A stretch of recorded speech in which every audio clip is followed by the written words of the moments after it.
감사합니다. 이렇게 부족한 저를 초청해 주셔서 감사합니다.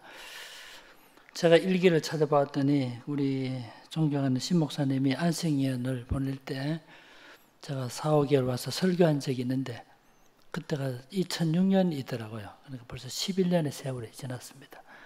나디은 얼굴을 보니까 늙지도 않고 이렇게 다 젊으셨는데 저만 조금 약간 늙은 것 같은 느낌이 들었습니다. 그래도 밖에 가면 저보고 한 37 이렇게 좀 많게 보는 분은 39 정도로 이렇게 보는데 그것도 믿음 안에 이렇게 사시고 또 우리 해운대 제일교회는 그 이후에도 저를 여러 번 불러주셨기 때문에 늘 마음에 정이 있고 또 교회 부족하지만 교회를 위해서 기도하고 그렇게 지내고 있습니다. 우리가 매주일마다 목사님의 설교를 듣습니다만은 우리 계기 구절에 대해서 많이 듣지만 성경에는 큰 숲을 보는데 조금 부족한 점이 있기 때문에 오늘 제가 창세기, 출애굽기, 레위기, 민수기, 신명기 5건의 메시지가 무엇인가 이 점에 대해서 말씀을 드리려고 생각을 합니다. 지금은 창세기, 출애굽기, 레위기, 민수기, 신명기 5건의 책으로 나눠져 있었지만 원래는 한 권의 책이었습니다. 창세기 다음에 나오는 책이 출애굽기인데 출애굽기 제일 처음에 나오는 단어가 히브리 말로 와우, 그리고 라는 뜻입니다. 출애굽기 다음에 레위기가 나오는데 레위기도 제일 처음에 나오는 단어가 우리말 성경은 번역이기 때문에 다릅니다만은 그리고 그래서 민수기, 신명기가 그리고 이렇게 번역되어 있습니다. 이렇게 연결되어 있습니다.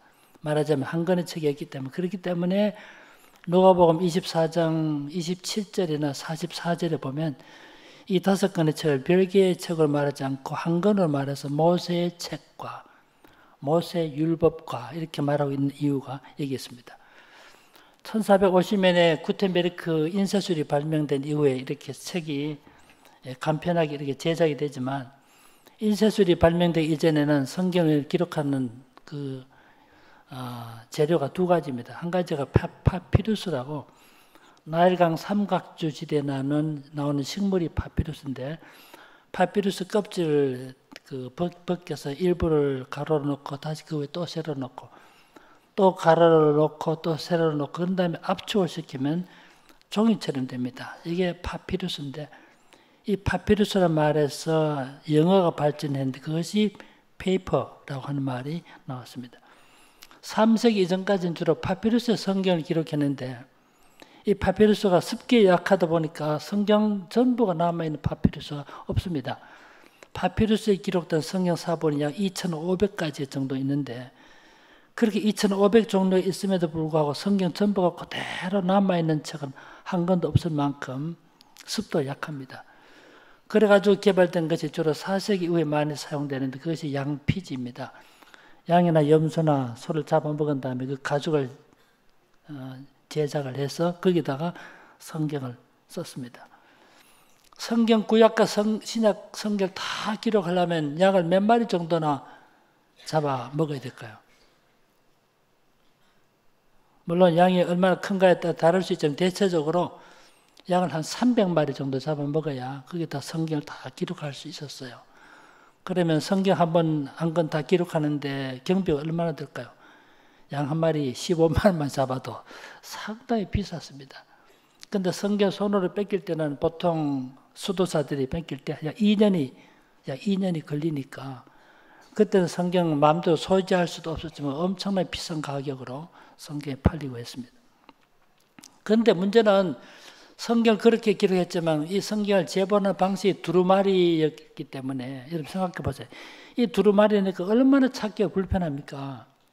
바로 이런 점 때문에 창세기는 별도로 출애굽기는 별도로 이렇게 해서 분철하게 된 것입니다. 그러나 내용으로 볼 때는 창세기의 가르침이 쭉 연결돼서 모세오경이라고 하는 연속된 이야기가 나오는데 가장 중요한 메시지가 하나님께서 우리들의 삶을 인도해 가신다는 것이 중요한 메시지로 남아 있습니다. 창세기가 50장까지 되어 있는데 크게 딱 두 부분으로 되어 있습니다. 1장부터 11장까지는 하나님의 천지 창조, 인간의 타락, 노아의 홍수, 바벨탑 사건 이런 것들이 쭉 기록되었는데 결국 창세기 첫 번째 부분은 하나님의 천지를 창조했다는 사실을 말하면서 창조주 하나님과 피조물 인간 간의 바른 관계가 무엇인가를 말하는 것이 창세의 첫 번째 내용이에요. 그 다음 12장 넘어가면 12장부터 50장까지는 아브라함과 이삭과 야곱과 요셉에 대해서 말하고 있는데 창세기 12장부터 25장까지는 아브라함에 대해서 26장, 27장에는 이삭에 대해서 28장에서 36장까지는 야곱에 대해서 37장에서 마지막 50장까지는 요셉에 대해서 기록되어 있습니다. 그래서 창세기 12장 이하에 보면 아브라함, 이삭, 야곱, 요셉 4대에 걸친 파란만장 사건이 기록되는데 따지고 보면 시대와 상황은 달라도 우리들의 삶과 똑같아요. 우리들의 삶 속에 우리들의 삶의 여정처럼 똑같은 사건이 기록되는데 그 인간의 여정 속에 하나님께서 뒷짐지고 계시지 않고 그 백성들 가운데 간섭하시고 통치하시고 다스린다는 이 하나님의 섭리를 말하는 것이 창세기 두 번째 내용입니다. 그래서 창세기 마지막 장인 50장에 보면 야곱이 죽은 다음에 요셉의 형들이 요셉이 찾아와서 용서를 빕니다. 가게 자기들이 동생 요셉을 이스마엘 사람에 팔아가지고 요셉이 12년 내지 13년 동안 이국의 하늘 아래에서 감옥에 갇혀 있다가 지금은 총리되어 있지만 야곱이 죽고 나니까 형들에게 걱정이 생겼습니다. 우리 동생이 과거에 우리들의 죄를 기억하고 우리를 해치지 않겠는가. 그래 찾아가서 용서를 빌었던 내용이 창세기 50장 15절 이하에 기록됐습니다. 뭐라고 말합니까? 이제 우리 죄를 용서해 주십시오. 그때 요셉이 뭐라고 말합니까? 핵심이 뭡니까? 이겁니다. 당신들은 나를 해하려 하였으나 형님들은 나를 해치려고 했지만 하나님은 그것을 가지고 선한 목적에 사용했습니다. 그러니까 아무 걱정하시지 마십시오. 내가 형님들과 형님들의 자녀를 내가 다 책임지겠습니다. 이게 창세기 끝이에요. 물론 21절 이하에도 몇 가지 몇 절이 있지만 그것은 요셉의 죽음에 관한 첨가적 기록이기 때문에 창세기 제일 마지막이 당신들은 나를 해하려고 했으나 하나님은 그것을 선으로 바꾸었습니다. 즉 사람들은 나를 해치려 했지만 그 인간의 악행을 통해서도 당신의 선한 목적을 이루어 가셨던 하나님의 통치, 하나님의 섭리를 말하는 것이 창세기 마지막이에요. 그래서 창세기는 하나님이 천지를 창조했다는 사실, 두 번째는 창조하신 다음에 뒷짐지고 계시지 않고 인간의 삶 속에 간섭하시고 통치하시고 다스린다는 사실을 말하는 것이 창세기의 중요한 가르침이에요. 야곱의 때 이스라엘 백성들이 애굽으로 이민을 갔습니다. 이민 가서 430년이 지난 다음에 그들이 애굽에서 고통당하고 있을 때 이 고통의 소리를 들으시고 모세를 통해서 자기 백성을 인도한 출애굽의 여정이 기록된 책이 출애굽기라는 책입니다. 우리가 출애굽기라 그러니까 출애굽의 모든 과정이 다 기록된 것처럼 아시지만 실제로는 이스라엘 백성들이 애굽을 떠나서 변방 지역인 람셋을 출발해서 3개월이 지난 다음에 시내 광야에 도착한 이 여정 기록된 책이 출애굽기예요. 출애굽기가 사실 그 두 부분으로 되어 있습니다. 1장부터 17장까지는 이스라엘 백성들이 애굽을 떠나서 시내 광야에 오는 3개월 동안 여정이 기록됐고, 두 번째는 시내산에 도착한 이후에 성막을 세우고 10계명을 받는 등 그 사건이 기록된 것이 출애굽기 두 번째 부분입니다. 이 출애굽기에서 가르친 중요한 가르침은 하나님께서 우리들의 삶을 인도해 가신다는 사실을 말합니다. 여러분 아시다시피 출애굽기 3장에 보면 하나님께서 모세를 부릅니다. 모세를 그 백성의 영도자를 부르는 과정이 3장에 나오고 14장에 이스라엘 백성들이 출애굽한 역사가 나오는데 3장부터 13장까지 보면 대표적으로 두 사람이 언급되어 있습니다. 한 사람이 모세고 또 한 사람이 바로입니다. 집에 가서 보시면 아시겠지만 모세에 대해서 나올 때 계속해서 나오는 말이 뭡니까? 모세가 나는 못합니다. 내 백성을 인도하라라고 말했을 때 모세가 반응이 나는 못합니다. 계속해서 나오면 나는 못합니다. 나는 못합니다. 나는 말을 잘 못합니다. 하나님께서 내 형 아론이 있지 않느냐? 그렇게 계속해서 할 수 있다고 격려를 하지만 모세는 나는 못합니다. 나는 못합니다. 또 한 사람이 바로입니다. 바로에 대해서 우리말 성경에 똑같은 말이 여러 번 반복됩니다. 바로는 완악하였다. 우리말 번역에 딱 두 가지 용어인데 사실 딱 같은 말인데요. 바로는 완악하였다. 바로는 완강했다. 바로는 자기 이스라엘 백성들을 놓아주길 원치 않았습니다. 그렇다면 누가 이스라엘 백성 인도에 갔습니까? 모세는 나는 못합니다. 나는 못합니다. 계속해서 못한다 그럽니다. 바로는 그 백성 놓아주지 않았습니다. 그렇다면 누가 자기 백성을 인도에 갔을까요? 하나님께서 자기 백성을 인도에 가셨다는 것을 말하는 것이 출애굽기의 중요한 가르침이에요. 그래서 하나님께서 출애굽기 14장에 보면 자기 백성을 데리고 이제는 애굽을 떠나서 약속의 땅인 가나안 땅으로 나아가는 그 과정이 기록되어 있습니다. 이 사건을 통해서 이 땅에서 우리 삶을 인도하시는 그 하나님을 보여주는 것이 출애굽기의 중요한 가르침입니다. 우리가 믿는 하나님은 지금도 우리들의 삶을 인도해 가십니다. 하나님께서 우리를 인도해 가신다 할 때 왜 우리에게 고통이 있고 아픔이 있습니까? 예수 믿고 믿음으로 살면 다 모든 일이 잘 되고 성공만 해야 될 거 아니에요. 근데 왜 우리가 아픈 일도 있고 실패도 있고 좌절도 있습니까? 이런 질문을 하기 쉽습니다. 실제로 우리 예수 믿는 우리들에게도 불신자와 똑같은 어려운 일도 있고 힘겨운 일도 있습니다. 그럼에도 불구하고 우리에게 중요한 일은 하나님께서 우리들의 삶을 그것을 통해서도 우리를 인도해 가신다는 사실이에요. 그래서 성경에서 말하는 하나님의 인도라는 것은 속으로 하나님이 우리를 인도한다고 말할 때 학생의 기운을 두고 말한다면 앞으로 5년이 지나면 이런 대학에 갈 것이다. 나중에 이런 직장을 얻게 될 것이다. 이렇게 미리 말해주면 얼마나 좋겠습니까? 그러나 하나님이 우리를 인도하시는 방법은 그렇게 인도하지 않고 한 걸음 한 걸음 인도해 가십니다. 하나님이 우리를 인도하시는 방법은 마치 소경을 인도하는 것과 똑같습니다. 소경을 인도할 때 50m 앞에 장애물이 있다, 100m 앞에 장애물이 있다 이렇게 말하지 않고 눈앞에 있는 그 현실을 인도해 가듯이 하나님은 우리를 한 걸음 한 걸음 인도해 가십니다. 왜 그렇게 할까요? 그렇게 함으로써 우리로 하여금 순간순간 주님을 의지하고 한순간마다 주님을 의지하고 주님과 함께 살게 하기 위해서 그렇게 인도해 가시는 거예요. 그 인도의 여정을 잘 설명하는 것이 바로 출애굽기라는 책입니다. 이스라엘 백성들이 3개월 동안 여행을 마쳐 시내산에 도착합니다. 시내산에 도착해서 다시 1년을 그곳에 체류하는데 이 1년 동안 체류할 때 하나님께로부터 받은 율례가 기록된 책이 레위기라는 책입니다. 이름이 출애굽기만 하더라도 출애굽기니까 애굽을 나온 기록이구나라고 생각할 수 있는데 여러분 레위기란 말은 무슨 뜻입니까? 레위기란 말은 레위인에 관한 기록이라는 뜻인데 레위기에는 제사 제도가 많이 기록되는데 이 제사 제도를 관장했던 지파가 레위 지파였습니다. 그래서 이 책 제목을 레위기라고 말하게 된 것입니다. 해가 바뀌면 내가 성경 한번 읽어야지 마음먹고 창세기 읽죠. 그래도 출애굽기까지는 참 읽을 수 있어요. 그 다음에 레위기를 읽으려 하면 도저히 무슨 말인지 이해를 못해서 중간에 포기한 일이 얼마나 많습니까? 저도 여러 번 그런 일이 있습니다. 정말 레위기라는 책이 참 어려운 책이지만 레위기는 딱 두 가지 말합니다. 첫째로는 죄인인 인간이 어떻게 하나님께로 나갈 것인가를 말하는 것이 레위기가 말하는 1장부터 17장까지 내용입니다. 두 번째로 하나님께로 나간 우리가 어떻게 하나님과 교제할 것인가를 말하는 것이 레위기의 두 번째 부분입니다.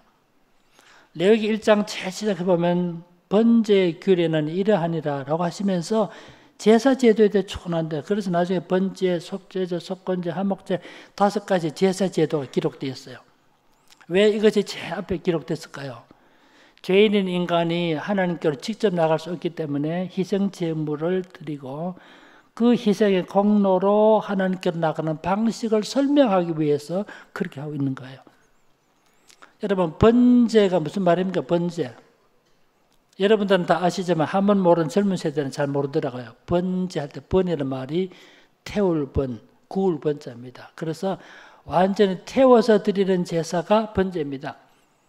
동물을 잡아서 완전히 태워서 그 향기가 위로 올라가게 만드는 제사가 번제인데 이것은 우리를 위한 온전한 희생 제물이 되실 예수 그리스도의 대속적 죽음을 미리 보여주는 것입니다.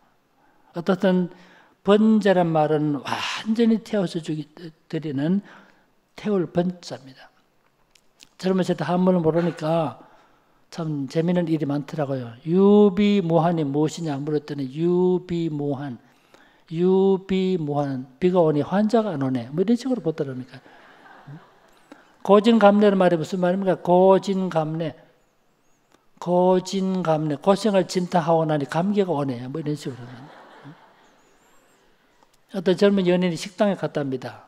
그 식당에 갔는데 식당에 사자성어가 기록되는데 세옹지마. 경계 세자고 늙은이 옹자는 한문이 어려워요. 근데 지마, 갈지자, 말맞자는 지마는 누구나 쉽게 읽죠. 그래서 갔는데 여자가 남자친구 보고 오빠 저거 무슨 글자야? 지마는 읽겠는데 앞에 말 모르겠다. 그러니까 남자 자기도 모르니까 모른다면 될 텐데 한 점 쳐다보더니 남기지 마. 그래 그날 음식을 시켜가지고 안 남기고 다 먹었답니다.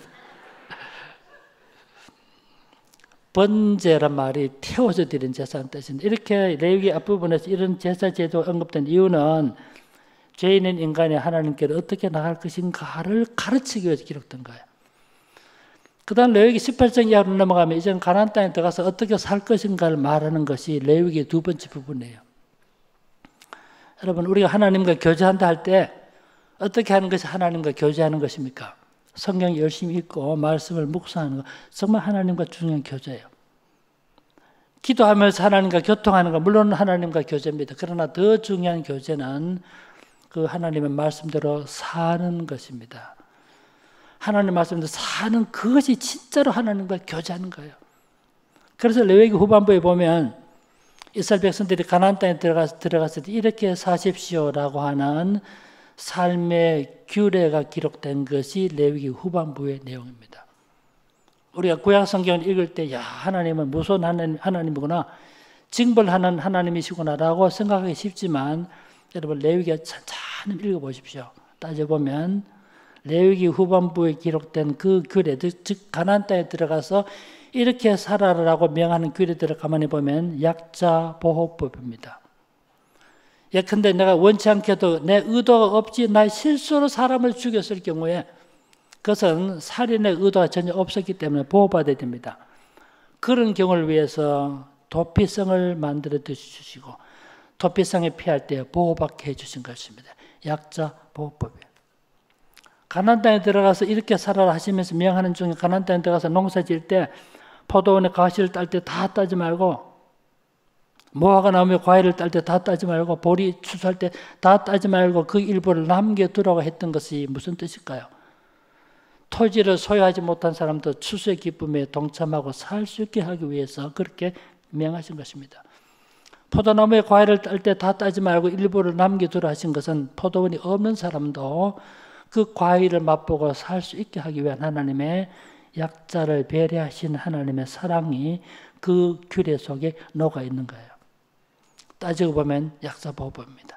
그렇게 함으로써 가나안 땅에 들어가서 다 똑같이 자유와 평화를 누리며 살게 하신 것이 레위기 후반부에 기록된 규례들입니다.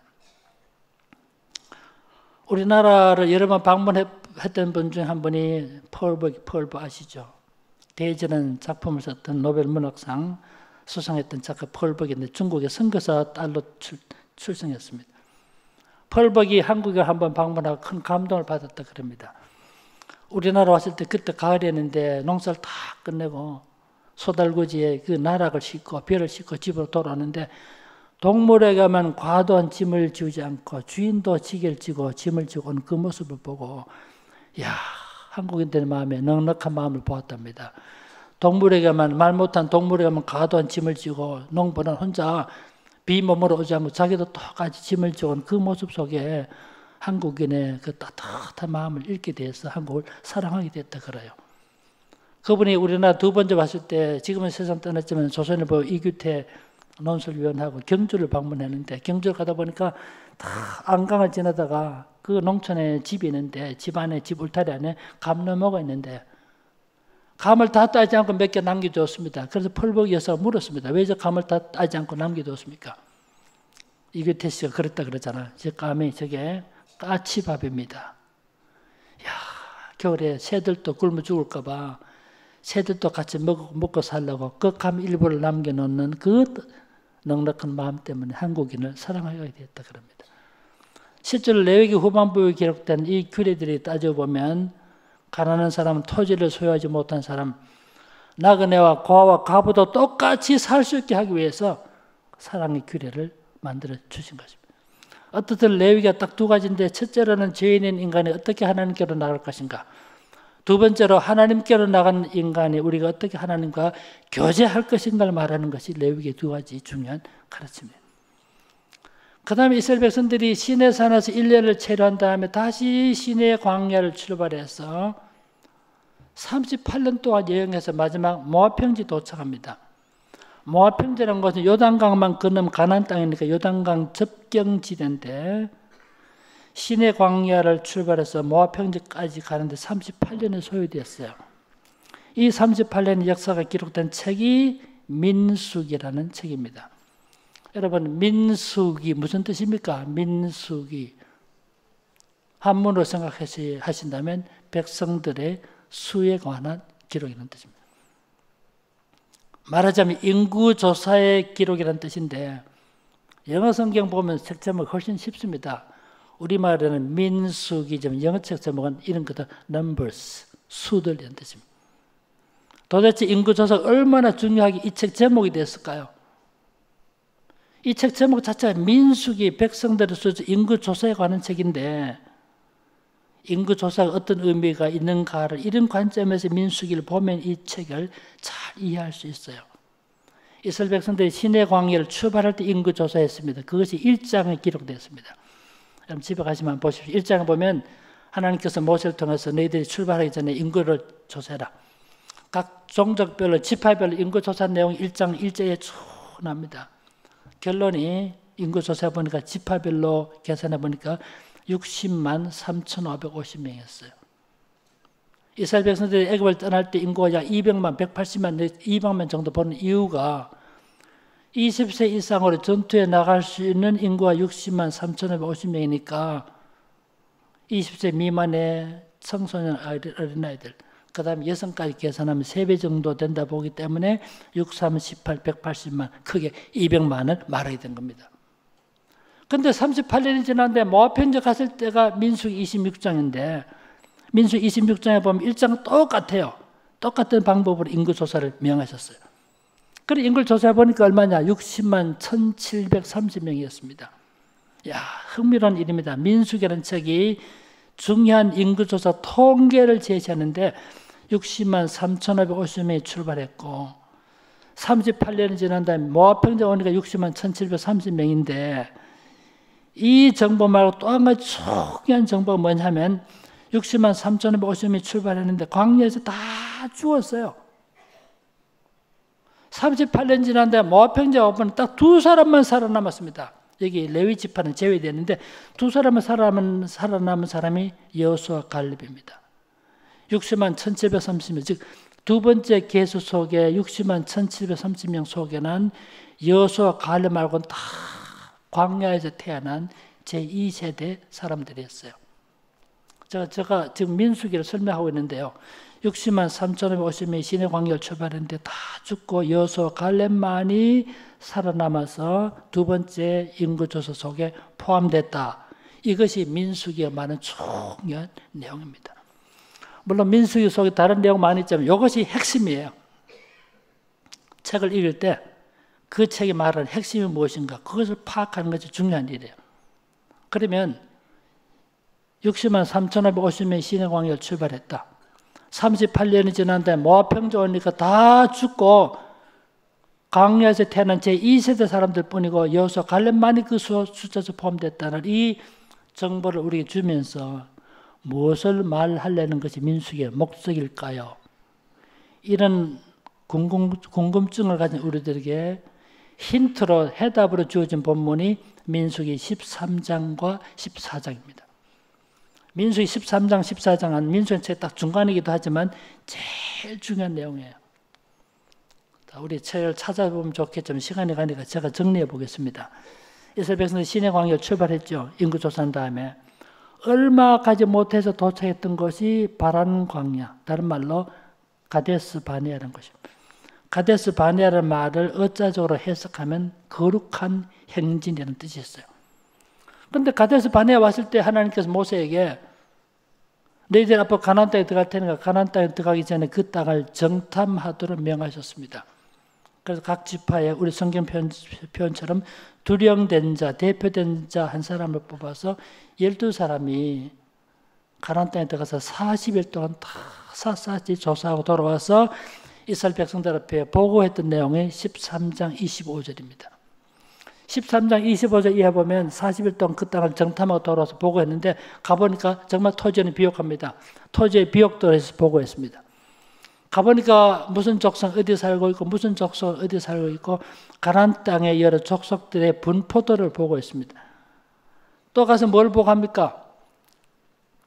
그 땅 거민은 강하고 성읍은 견고했습니다. 군사적 상황을 보고했습니다.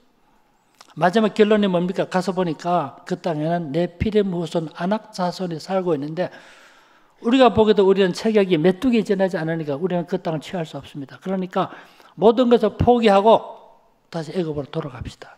이것이 10사람의 보고의 내용이었습니다. 이 보고를 들었을 때 백성들의 반응이 14장 1절 이하 나옵니다. 백성들이 통곡하면서 우리에게 매장지가 없어서 우리 이곳까지 데려왔습니까? 다 원망했습니다. 그러면서 밤새도록 통곡하면서 다시 우리 차라리 종된 애굽으로 돌아가는 것이 낫겠습니다. 결론적으로 말하면 이들 광야에서 다 죽었어요. 다 죽었고 여호수아와 갈렙만이 살아남아서 38년 지난 다음에 모압 평지에 도착했고 약속의 땅에 들어가게 된 겁니다. 오늘 우리가 풀어야 될 숙제는 여호수아와 갈렙이 다른 10사람의 정탐꾼과 똑같이 다른 똑같은 걸 봤는데 무슨 근거를 가지고 무엇을 봤길래 남들은 도저히 그 땅을 취할 수 없습니다. 거기 가보니까 성읍은 견고하고 거기에 사는 거주민들은 신체가 장된 체격의 사람 살고 있고 우리는 광야를 헤쳐가는 나그네 지나지 않는데 그것을 가보니 이미 철제목이 철병거가 있는데 어떻게 이긴단 말입니까? 똑같은 걸 보았는데도 무엇을 보았길래 여호수아와 갈렙은 능히 이길 수 있다고 보고했을까요? 이 점을 발견하는 것이 이 책의 중요한 목표이고 이걸 통해서 우리에게 훈계하는 것이 민수기의 중요한 가르침입니다. 정리해서 말하면 여호수아와 갈렙은 세 가지 관점에 세 가지 점을 가지고 다른 모든 사람은 가나안 땅을 능히 취할 수 없다고 보았지만 이길 수 있다고 본 겁니다. 여러분 한번 보십시오. 오늘 읽었던 본문인데요. 시간이 없으니까 다 못 읽고 6절을 한번 보십시오. 6절에 보면 14장 6절에 보면 그 땅을 정탐한 자 중 눈의 아들 여호수아와 여분의 아들 갈렙이 자기들의 옷을 찢고 옷을 찢었단 말은 내가 진심을 말하고 속에 있는 마음을 그대로 드러내는데도 불구하고 믿어주지 않을 때 내가 속마음을 드러내 보입니다 라고 진실을 말합니다 라고 말할 때 옷을 찢는 습관이 있었어요. 그리고 나서 뭐라 말합니까? 7절 8절 쭉 나오죠. 그 다음 9절부터 봅시다. 다만 여호와를 거역하지 말라. 또 그 땅 백성을 두려워하지 말라. 그들은 우리의 밥이라. 그들의 보호자는 그들에게서 떠났고 중요한 말합니다. 여호와는 우리와 함께 하시느니라. 가나안 땅을 능히 취할 수 있다고 봤던 중요한 확신의 첫 번째 근거는 하나님께서 우리와 함께 하신다는 이 믿음 때문에 다른 10사람은 도저히 그 땅을 취할 수 없다고 봤지만 능히 그 땅을 취할 수 있다고 본 거예요. 여러분 아까도 말씀드렸지만 창세기 기록된 이 사건이 시대와 상황은 달라도 우리들의 삶과 똑같아요. 우리가 이 땅 살아갈 때도 정말 내 힘으로 도저히 극복할 수 없는 어려운 일이 있고 인간의 힘으로 정복할 수 없는 토지가 있다 할지라도 난망치 않을 수 있는 중요한 근거는 하나님께서 우리와 함께 하신다는 믿음이에요. 때로 우리도 낙방하고 시험에 낙방하고 때로는 사업에 실패할 수도 있고 때로는 사별의 아픔을 경험하고 예상치 못하는 신체적인 육신의 아픔을 질고를 짐을 질 수도 있습니다. 그럼에도 불구하고 난망치 않을 수 있는 중요한 근거는 하나님께서 우리와 함께 하신다는 이 믿음이에요. 이 믿음으로 사신 여러분 되시기를 바랍니다. 여호수아 갈렙이 가졌던 두 번째 확신이 11절에 기록됐습니다. 11절 한번 보십시오. 여호와께서 모세에게 이르시되 이 백성이 어느 때까지 나를 멸시하겠느냐? 내가 그들 중에 많은 이적을 행하였으나 어느 때까지 나를 믿지 않겠느냐? 내가 전염병으로 그들을 쳐서 멸하고 내게 그들보다 크고 강한 나라를 이루게 하리라. 그들이 광야에서 다 죽은 이유도 이 본문에 설명되어 있습니다. 그러면서 뭐라고 말합니까? 너희들이 어느 때까지 나를 멸시하겠느냐? 이스라엘 백성들이 지금 이 자리에 오기까지 끊임없이 하나님 인도해 오셨습니다. 홍해를 건널 때도 사람의 지혜로 건너지 않고 하나님께서 강권적으로 그 강을 건너게 하셨고, 구름 기둥으로 더위를 피하게 하셨고, 불 기둥으로 어두운 밤길 헤쳐가게 하셨고, 물이 없어 목말라 하실 때 바위를 쳐서 물을 내게 하셨고, 즉 무슨 뜻입니까? 내 하나님이 너를 이렇게 인도해 가고 있다. 하나님의 임재하심을 보여줬습니다. 그렇게 내가 너희와 함께하고 있고 내가 너희를 인도한다는 걸 보여줬음에도 불구하고 어느 때까지 나를 멸시하겠는가 책망하고 있습니다.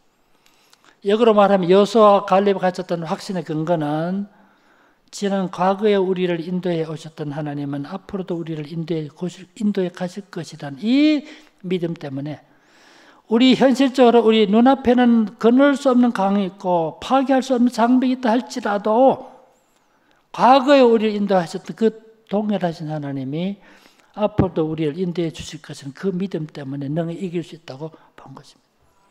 오늘 우리에게도 우리 앞에 내 힘으로 도저히 극복할 수 없는 난제가 있을 수 있는 것입니다. 그럼에도 불구하고 낭망치 않을 수 있는 근거는 과거에 우리를 인도해 오셨던 그 똑같은 동일하신 하나님이 앞으로도 우리를 인도해 가실 것입니다. 이 확신 때문에 여호수아와 갈렙은 능히 그 땅을 취할 수 있다고 보고한 것입니다. 세 번째로 14장 23절을 한번 보십시오. 차례대로 다 읽어보면 더 의미가 분명하지만 22절부터 보겠습니다. 14장 22절에 보면 내 영광과 애굽과 광야에서 행한 나의 이적을 보고서도 이같이 10번이나 나를 시험하고 내 목소리를 청종치 아니한 그 사람들은 23절입니다. 내가 그들의 조상들에게 맹세했던 땅을 결단코 보지 못할 것이요 또 나를 멸시하는 사람은 한 사람도 그것을 보지 못하리라. 그러나 내 종 갈렙은 달랐다 하는 내용이 좀 나옵니다. 여기 23절에 보면 중요한 말씀이 기록됐습니다. 내가 그처럼 이적과 기사를 보여줬음에도 불구하고 내 목소리를 청종치 아니한 사람들은 결단코 그것을 보지 못하리라. 광야에서 다 죽었던 이유가 설명되었습니다. 그런데 23절에서 가나안 땅을 뭐라고 말합니까? 그들의 조상들에게 맹세했던 땅. 무슨 말일까요? 이미 가나안 땅을 이스라엘 백성들에게 주겠다라고 약속했던 땅이라는 뜻입니다. 그래서 30절에도 똑같은 말이 있습니다. 여분네 아들 갈렙과 눈의 아들 여호수아 외에는 내가 맹세하여 너에게 살게 하리라 한 땅에 결단코 들어가지 못하리라. 가나안 땅을 이스라엘 백성들에 주시겠다 이미 약속했어요. 우리는 한국인이기 때문에 이 분위기 못 느끼지만 이들이 출애굽해서 계속 가나안 땅 내주겠다. 가나안 땅 내 후손들의 땅이 될 것을 그렇게 수없이 말을 했는데도 불구하고 눈앞에 약간 어려운 일이 생기니까 모든 것을 포기하고 애굽으로 돌아갑시다 라고 말했던 사람들, 부정적인 보고에 공명했던 사람들 광야에 다 죽었어요. 그러나 여호수아 갈렙이 가졌던 확신의 근거는 하나님께서 가나안 땅을 우리에게 주시겠다 약속했기 때문에 그 약속을 믿는 믿음 때문에 그 땅을 능히 취할 수 있다고 본 것입니다. 결국 여호수아 갈렙이 가졌던 확신은 하나님의 약속은 파기될 수 없는 약속이라는 이 믿음 때문에 그 땅을 능히 취할 수 있다고 본 것입니다. 그래서 이 민수기라는 책을 통해서 우리에게 보여준 중요한 가르침은 하나님이 우리를 인도해 가시지만 하나님의 약속의 말씀을 굳게 믿을 때는 그 약속에 동참하게 되지만 하나님의 약속의 말씀을 불신하게 될 때는 다 죽을 수밖에 없는 그 약속을 얻을 수 없다는 사실을 보여주는 것이 민수기의 중요한 가르침이에요. 사람의 약속은 파기되고 국가 간의 약속도 파기되지만 하나님의 약속은 파기될 수 없는 약속입니다. 비록 우리 눈앞에는 이해할 수 없는 건널 수 없는 강이 있고 정복할 수 없는 장벽이 있다 할지라도 낭망치 않을 수 있는 근거는 하나님의 약속은 파기될 수 없는 약속인 것입니다. 이 약속의 말씀을 믿었던 여호수아 갈렙은 모압 평지에서 다시 만났고 약속의 땅인 가나안 땅에 들어가게 된 겁니다.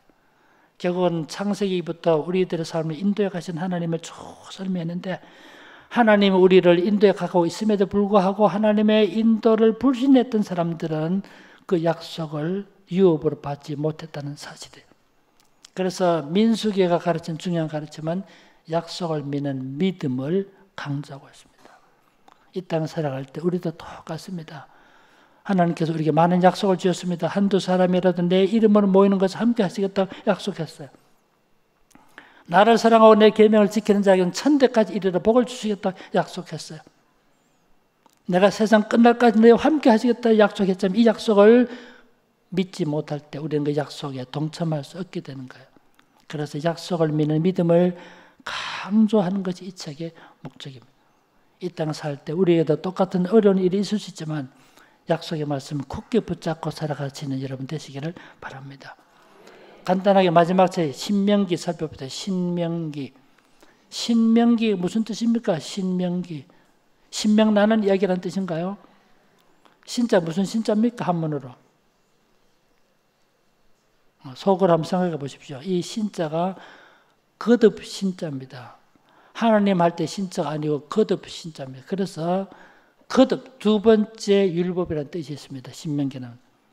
영어 성경에 좀 더 쉽습니다. 영어 성경에 듀트로노미인데 듀트로노미를 할 때 이 말은 두 번째 율법이라는 뜻입니다. 무슨 말입니까? 지금 모압 평지에 모이는 사람들은 여호수아 갈렙 말고는 광야에서 태어난 제2세대 사람들이에요. 레위기 때 주셨던 레위기에서 하신 말씀을 들었던 사람들은 광야에서 다 죽었기 때문에 지금 모압 평지에 모이는 사람들은 광야에서 태어난 제2세대 사람들이기 때문에 레위기의 말씀을 듣지 못하기 때문에 또다시 그들에게 율법을 설명할 필요가 있었던 거예요. 신명기가 아주 긴 책이지만 따지고 보면 딱 세 가지입니다. 신명기 1장부터 5장까지는 이스라엘 백성들이 애굽을 떠난 이후에 지금 모여있는 모압 평지까지 오는 과정이 간단하게 요약되어 있습니다. 역사적 회고, 뒤를 돌아보게 만든 거예요. 그 다음에 6장부터 27장까지는 또다시 하나님의 말씀을 다시 들려줍니다. 하나님 계명을 들려주고 가나안 땅에 들어가면 이렇게 사십시오 하는 말씀이 기록됐어요. 아까 말씀드렸지만 가나안 땅에 가서 농사 지을 때 추수한 걸 다 걷어가지 말라. 이것이 민수기뿐만 아니고 레위기뿐만 아니고 신명기 또다시 두 번에 또다시 기록되어 있어요. 28장 이하에 보면 이제는 가나안 땅에 들어가서는 이렇게 사십시오라고 순종하는 삶을 명하는 것이 민수기의 세 번째 내용입니다. 이 말씀 전에도 왔을 때 말씀드린 적 있지만 신명기는 따져보면 뒤를 돌아보라, 위를 쳐다보라, 앞을 내다보라. 딱 세 가지입니다. 역사적 회고, 현재 성찰, 미래적 전망을 보여줘. 그래서 뒤를 돌아보라, 위를 쳐다보라, 앞을 내다보라. 그러면서 이제는 하나님의 인도하심을 따라서 가나안 땅에 들어가서 순종하는 삶을 사십시오. 이게 신명기의 마지막 부분이고 이것이 모세 5경의 집약적으로 가르치는 말씀. 오늘 우리가 끊임없이 강조해야 될 것이 믿음으로 사는 삶입니다. 지적으로 안다는 것이 중요하지 않습니다. 진짜 우리가 그 말씀대로 사는 삶이 하나님과 교제하는 삶이에요. 하나님 약속을 믿는 믿음을 가지고 이 땅에서 어려운 일이 있고 힘겨운 일이 있다 할지라도 변함없이 신명기 마지막 말씀처럼 믿음으로 살아갈 때 위로와 소망을 주실 것입니다. 이 믿음으로 사시는 우리 모든 성도가 되시기를 주의 이름으로 축원합니다.